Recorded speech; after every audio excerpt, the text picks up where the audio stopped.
Cette semaine, nous n'aurons qu'à pousser la porte de l'un des 50 instituts culturels étrangers de Paris pour nous rendre compte que le monde entier est une scène, comme disait Shakespeare, puisque c'est bien la richesse, la vitalité de la création partout dans le monde qui vont être célébrées lors de cette 12e édition de la culturelle. Devant vous tous, les directrices et directeurs, l'action du réseau accessible, le plus proche, la diversité du monde au plus large public.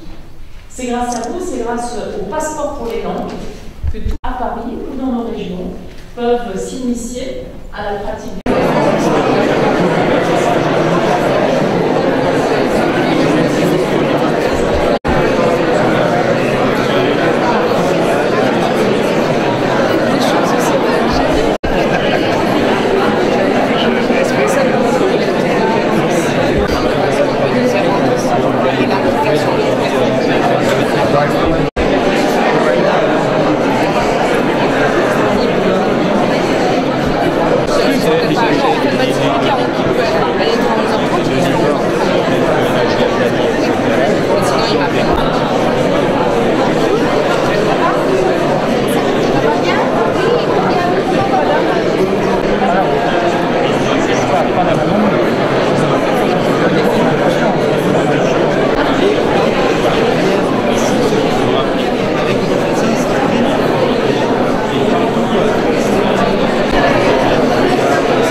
Des cultures, bien au-delà de ces cultures, des peuples, des visages, des pratiques, mais aussi évidemment des artistes, bien plus qu'une expérience linguistique. Apprendre une langue, c'est une culture qui ne vous est pas familière, c'est ainsi se mettre dans la langue. Elle structure notre identité, notre manière de penser, elle porte l'idée de la construction européenne, l'envie de l'Europe.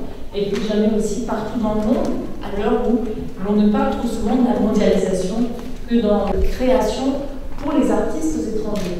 Vous savez, nous en avons déjà parlé, à quel point ce sujet me tient à cœur, à quel point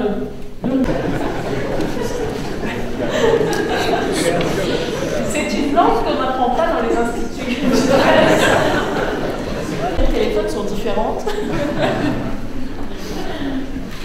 C'est bien sûr cette diversité culturelle et à bien des égards finalement assez proche de l'esprit de cette semaine des cultures étrangères qu'on inaugure, qu'on lance aujourd'hui, puisque ce qui motive notre combat, l'exception culturelle, nous avons voulu réaffirmer ce principe-là dans le mandat de négociation qui a été donné à la Commission européenne dans le cadre de l'ouverture des discussions sur l'accord de libre-échange avec les États-Unis.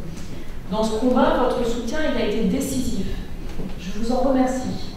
Il nous faudra encore poursuivre nos efforts, poursuivre cette mobilisation qui nous a permis aussi de rassembler nos énergies. La France continuera à porter cette idée forte, car envers et contre tout ce que suggèrent les actualités récentes, c'est bien l'ADN de notre pays, dans son histoire, dans sa tradition philosophique, de défendre la diversité des cultures, la liberté de la création, et l'élan de l'imaginaire. Je me réjouis de l'ampleur de ces manifestations, à laquelle je souhaite évidemment qu'un très large public s'associe. Des outils pour non seulement se représenter le monde, mais aussi donner au monde, nous représenter, et donc c'est un moyen d'agir sur le monde. C'est à l'échelle internationale, mais aussi à chacun de descendre un instant au moins de son wagon, de monter dans l'un des nombreux trains qui est à quai aujourd'hui à Paris, mais qui va circuler. Elle nous permet d'être ce passager idéal que René Char nommait le désir, un voyageur à l'unique bagage et au multi.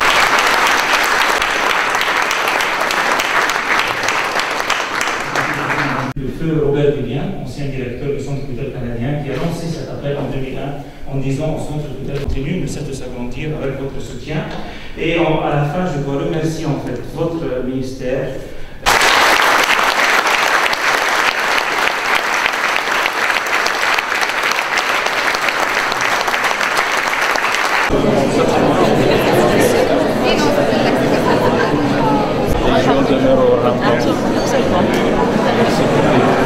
Oui.